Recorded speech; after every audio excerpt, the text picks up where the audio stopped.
তাদের আদর্শ বানায় নাই, মুহাম্মদ ইবনে কাসিমকে তাদের আদর্শ বানায় নাই, সালাউদ্দিন আইয়ুবীকে তাদের আদর্শ বানায় নাই, সুলতান মাহমুদ গজনবীকে তাদের আদর্শ বানায় নাই, উসামা বিন লাদেনকে তাদের আদর্শ বানিয়েছে। মেসি আর নেইমারকে এই উন্মাদনায় যখন সারা পৃথিবীর মুসলমানরা এর উপর যখন তারা বসে আছে, এই উন্মাদনায় যখন ব্যস্ত, তখন ঠিক সেই সময়ে ইহুদিরা খ্রিস্টানরা একজোট হয়ে সারা পৃথিবীতে মুসলমানদেরকে বেছে বেছে মারতেছে, বোমার আঘাতে মুসলমানদের বাড়িঘরগুলো ধ্বংস করে দিচ্ছে, প্রতিদিন মুসলমান মা বোনদেরকে ধর্ষণ করছে।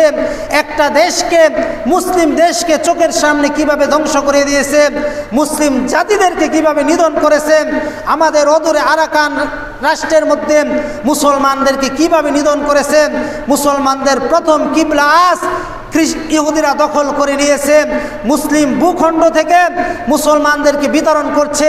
ইন্ডিয়াতে আমার মুসলমান ভাই বোনদের উপর আক্রমণ হচ্ছে, কাশ্মীরে হচ্ছে, আরাকানে হচ্ছে, সারা পৃথিবীতে মুসলমানদের উপর হামলা করতেছে, মুসলমানদেরকে মারতেছে। আর মুসলমানের বাচ্চারা সেই ইহুদি খ্রিস্টান মেসি আর নেইমারের পিছনে পড়ে আছে। কথা বলেন ঠিক কিনা?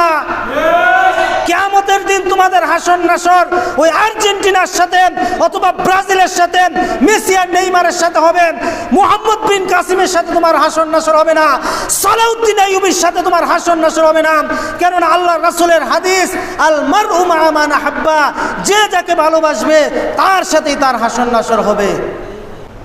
তুমি যে আজ আর্জেন্টিনা অথবা ব্রাজিল আর জার্মানির পতাকা উড়াচ্ছ, এই জন্য তুমি উল্লাস করতেছ, তুমি মুসলমান যুবক হিসেবে তোমার উল্লাস করার কথা সেদিন যেদিন সমস্ত পৃথিবীর বুকে এই সমস্ত কুফফারদের পতাকা, জাতীয়তাবাদের পতাকা নিচে নামিয়ে তাওহীদের কালিমার পতাকা যেদিন উড্ডীন করবে, সেদিন তোমার বুকে, তোমার বুকটা আনন্দে বেশি উঠবে। কথা বলেন ঠিক কিনা?